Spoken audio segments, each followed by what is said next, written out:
ప్రతిదీ డబ్బుతో పోలుస్తున్నారు కాబట్టి కష్టం. చంద్రబాబు నాయుడు కోసం చెప్పండి. ముఖ్యమంత్రిగా 4వ సారి ప్రమాణ స్వీకారం చేసి ప్రయాణం చేస్తున్నాడు. ఆయన 70 ఏళ్ల పైబడిన వయసులో ఉన్నది. ఎలా సాగబోతుందంటారు ప్రయాణం ఇప్పుడు? ఆయన ప్రయాణం బాగానే సాగుతుంది.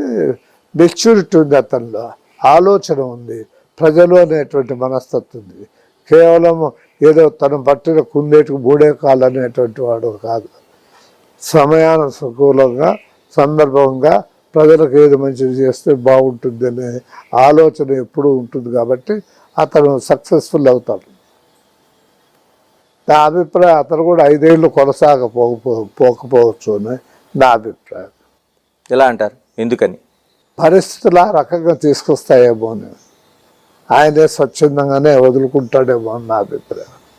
Either he may go to central or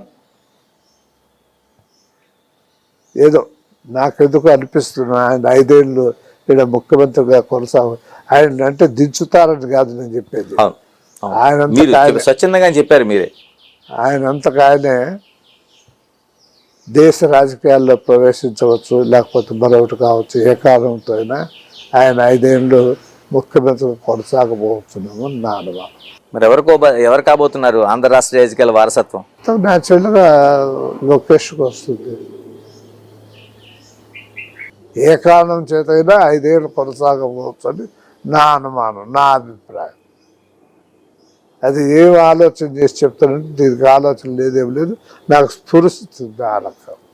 ఇలా పవన్ కళ్యాణ్ చూస్తున్నారు. ఆయన రాజకీయ ప్రవేశం దగ్గర నుంచి ఈ రోజున 21 స్థానాలకు 21 స్థానాలు విజయం సాధించే వరకు చూశారు. ఎలా ఉండబోతుంది ఆయన ఆలోచన, ఆయన ప్రయాణం? ఎలాగా మీరు ఆయన ఎట్లా ఉంటాడో కూడా తెలియదు నాకు. ఆయన గురించి ఏమీ తెలియదు. నాకు తెలియనప్పుడు నేను కామెంట్